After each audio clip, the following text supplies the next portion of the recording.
आजच्या या प्रचार सभेसाठी उपस्थित असलेले आपल्या सर्वांचे ज्येष्ठ मार्गदर्शक आदरणीय डोबळे सर, आपल्या सर्वांचे युवक नेते आदरणीय भगीरथ दादा, या ठिकाणी व्यासपीठावर उपस्थित असलेले आपल्या तरुणांचे युवक नेते आदरणीय तानाजी भाऊ खरात, कारखान्याचे माजी व्हाईस चेअरमन सूर्यकांत मामा ठिंगील, या ठिकाणी व्यासपीठावर उपस्थित असलेले सुरेश तात्या कोळेकर, या ठिकाणी आवर्जून उपस्थित असलेले या तालुक्यातील सर्व प्रमुख पदाधिकारी आणि 4 जिल्हा परिषद गटाचे उमेदवार आणि पंचायत समिती गणाचे 8 उमेदवार या ठिकाणी उपस्थित आहेत। या आज जो त्या सिद्धेश्वर नगरीमध्ये आपल्या तीर्थक्षेत्र विकास आघाडी, राष्ट्रवादी काँग्रेस पार्टीच्या व इतर सर्व मित्र पक्षांच्या अधिकृत उमेदवाराच्या प्रचाराचा शुभारंभ आज आपल्या सर्वांच्या साक्षीने या ठिकाणी झाला। बंधूंनो, हे आज हा प्रचाराचा शुभारंभ करत असताना खरं तर मला पण जास्त काही भाषण जमत नाही, पण बोलावं लागतंय म्हणून बोलायला लागलोय मी। तर या गेल्या 8-10 दिवसाच्या प्रक्रियेमध्ये अनेक आरोप प्रत्यारोप होत आहेत। बंधूंनो, मी आता बाकी तालुक्याचं बोलत बसत नाही, दादा त्या ठिकाणी सांगतील।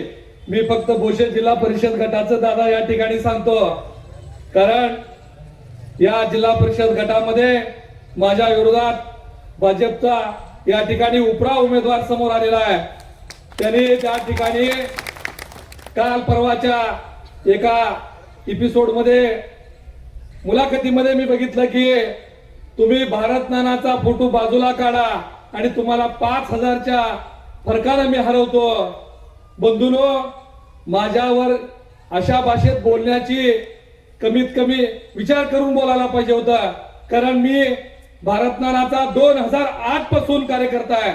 मी 2009 ची विधानसभेची निवडणूक असू द्या, 14 असू द्या, 19 असू द्या, स्वर्गीय भारत नानाच्या 3 निवडणुकीमध्ये सोबत होतो। आदरणीय भगीरथ दादाच्या 21च्या पोटनिवडणुकीत असू द्या, कालच्या 24च्या पोटनिवडणुकीत असू द्या, मी जवळपास 2008 पासून आजपर्यंत जवळपास 16-17 वर्ष या आदरणीय भालके परिवारासोबत मी कायम सोबत राहिलेलो आहे। आणि मला हा माणूस म्हणतो की तुम्ही भालकेचा फोटो काढा, आणि मला एवढंच सांगायचं आहे, हा स्वर्गीय भारत नाना हे या तालुक्याचं दैवत म्हणून आपण सगळ्यांनी स्वीकारलेलं आहे। सगळ्यांच्या मनामध्ये भारत नाना आहे, आणि अशा पद्धतीचा आरोप या ठिकाणी केलं जात आहे। बंधूंनो, या तालुक्याचं आज चित्र बघा, 4 गटाचे उमेदवार कोण आहेत बघा।